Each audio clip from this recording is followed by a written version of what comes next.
بسم الله الرحمن الرحيم. السلام عليكم ورحمة الله تعالى وبركاته. اللهم صل وسلم على نبينا محمد وبارك فيه. في الحلقة اللي فاتت درنا فيها إيذاء المشركين أو اشتداد إيذاء المشركين للرسول عليه الصلاة والسلام، استماعهم للقرآن الكريم الأربعة المشركين، ونزول آيات في بعض المشركين اللي كانوا يتهموا الرسول عليه الصلاة والسلام بالسحر أو بالكهنة أو بالجنون. اليوم راح نديروا أسباب نزول سورة الضحى، وإسلام حمزة بن عبد المطلب عم رسول الله صلى الله عليه وسلم، ورقة عمر بن الخطاب. بسم الله.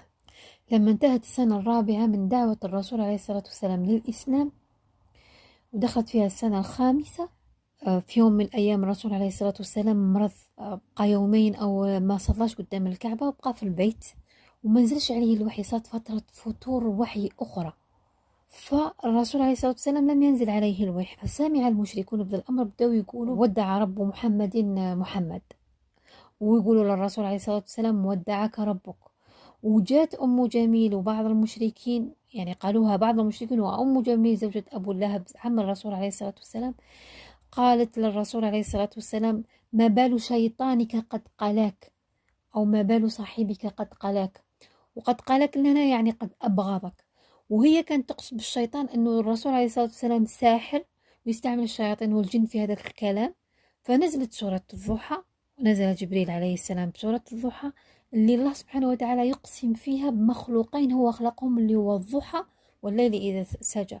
الضحى هو بداية النهار، والليل إذا سجى، والليل يعني الليل والنهار آيتين من آيات الله سبحانه وتعالى. الله سبحانه وتعالى يقسم كيفما يشاء بمخلوقاته، لكن نحن فقط أمرنا أنه نقسم به وحده لا شريك له.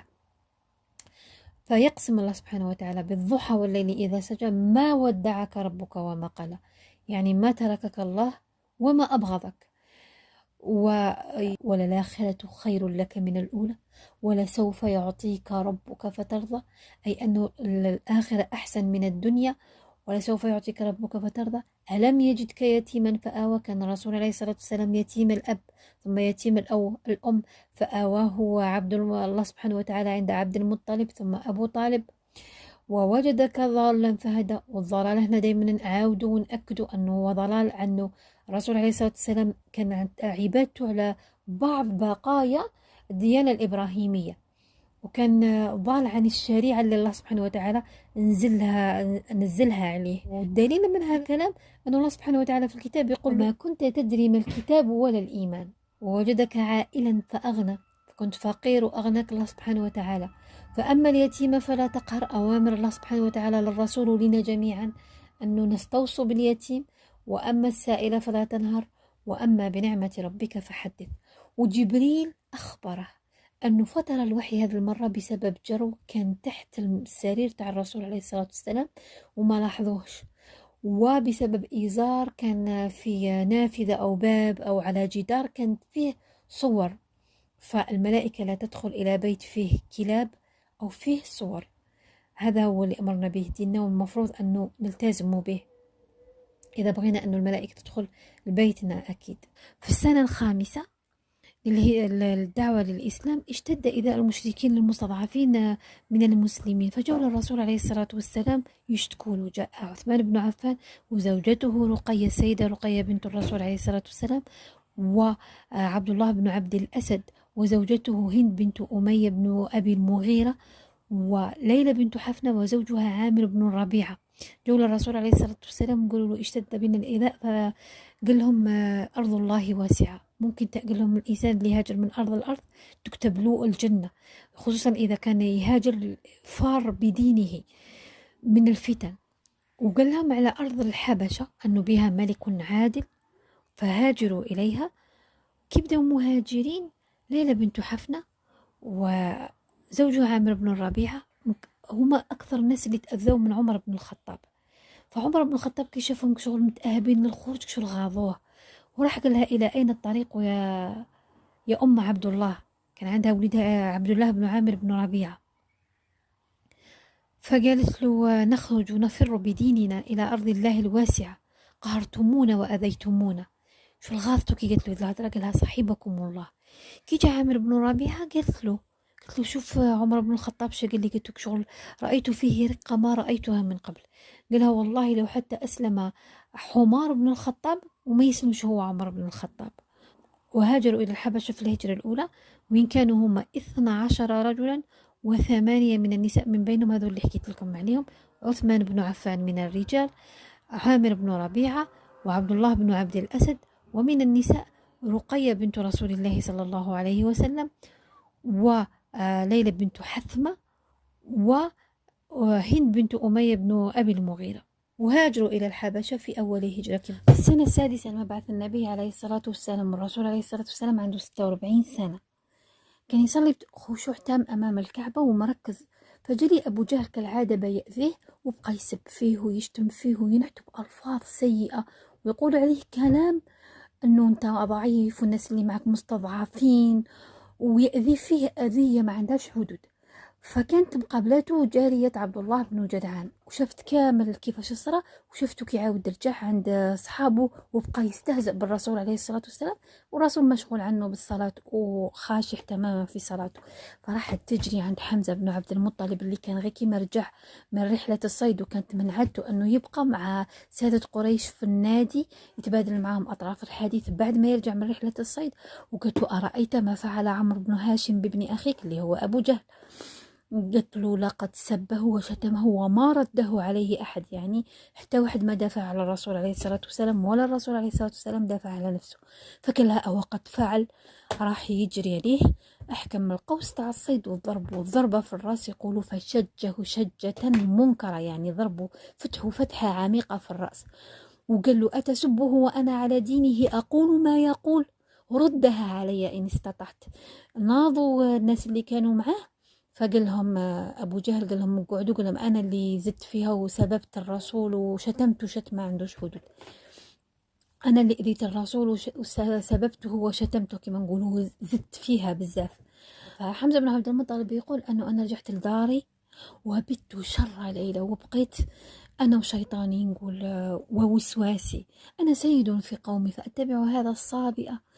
وبقاك شغل يتخبط مع الكلمة اللي قالها، وهو من الأصل ما هوش على دين النبي عليه الصلاة والسلام، وما قدرش يرقد ذيك الليلة. ثم قال: إن كان فيه خير ثبتني الله، وإن كان فيه شر أخرجني منه وجعل لي فرجا. الصباح راح عند الرسول عليه الصلاة والسلام وحكى له الحكاية، فقال له: أنا لست على دينك يا ابن أخي، فحدثني عن هذا الدين. فالرسول عليه الصلاة والسلام حدثه ووعظه ونصحه وخوفه من الآخرة. فحمزة بن عبد المطلب رق ما عندوش حدود، ولان قلبك شغل لان لهذاك الدين، وقال له: أشهد أن لا إله إلا الله وأنك رسول الله.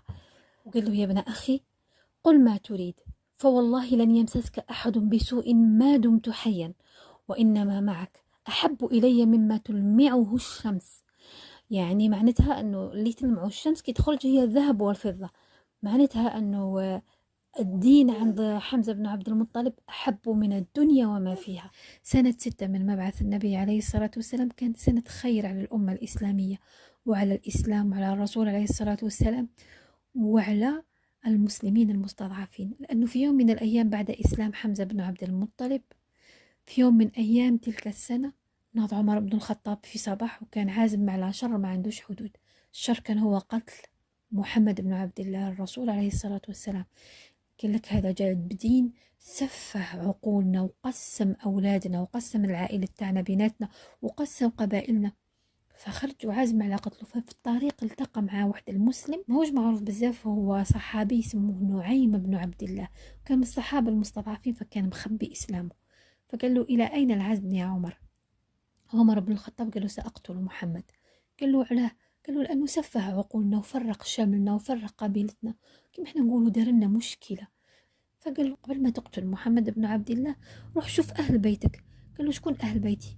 قال له: سعيد بن زيد ابن عمك، وزوجته فاطمة بنت الخطاب أختك، هم فين داخلين في الإسلام. فرجعه هو كله شر وغضب، وطبطب على بيت سعيد بن زيد ابن عمه وزوج أخته.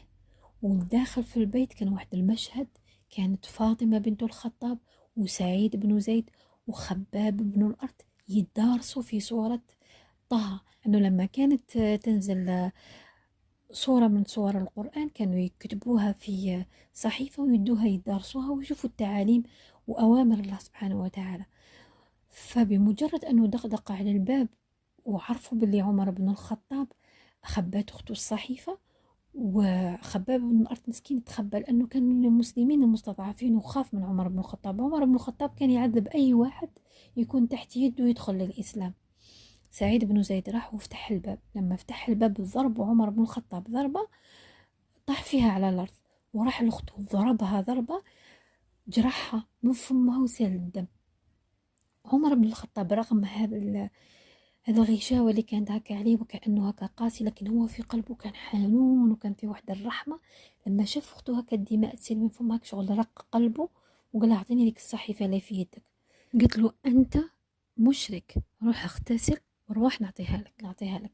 فراح اغتسل وجا بدا يقرأ فيها، وهو يقرأ فيها قبل ما يبدأ يقرأها قال له خباب بن الأرض يا عمر، قال له ألم يأني لك يعني أنه تدخل للإسلام وتحبس هذه الأمور اللي تديرها؟ قال له والله لقد تركت رسول الله صلى الله عليه وسلم يدعو لك بأنه يعني الله سبحانه وتعالى يهديك ويدخل الإسلام. وفعليا في هذه الأيام كان الرسول عليه الصلاة والسلام يدعو أن الله سبحانه وتعالى يعز الإسلام بأحد العمرين، عمر بن الخطاب أو عمرو بن هاشم. تصوروا عمرو بن هاشم هو أبو جهل. أبو جهل كان أذى الرسول عليه الصلاة والسلام أذية ما عندهاش حدود، والرسول عليه الصلاة والسلام كان يدعي له بيدخل للإسلام. وعارفين علاه؟ سكون الرسول عليه الصلاة والسلام عمره ما همته نفسه ولا هم اللي سبوا، كانت همه فقط رسالة الإسلام والإسلام. فقرأ عمر بن الخطاب سورة طه في هذيك الصحيفة اللي أعطتها له أخته، وناض وراح لدار الأرقم بن الأرقم وطبطب عليها. فكان بعض المسلمين المستضعفين سمعوا باللي صوت عمر راه برا. حمزة بن عبد المطلب كان معهم، قال ما تخافوش أنا له، وافتح الباب فجليه الرسول عليه الصلاة والسلام وحكمه من كتافه، أو يقال أنه حكمه من إزاره. قال له ألم يأني لك يا عمر أن تدخل الإسلام؟ توشك أن يقع عليك عذاب من الله. فعمر بن الخطاب قال له والله ما جئت إلا لأن أقول أشهد أن لا إله إلا الله وأنك رسول الله. فالرسول عليه الصلاة والسلام فرح وكبر تكبيرة سمعها أهل البيت. الله أكبر. قاعدة البيت اللي كانوا في مكة سمعوا تكبيرة الرسول عليه الصلاة والسلام. كانت هذه حلقة من حلقات السيرة النبوية. أستودعكم الله الذي لا تضيع ودائعه، والسلام عليكم ورحمة الله تعالى وبركاته.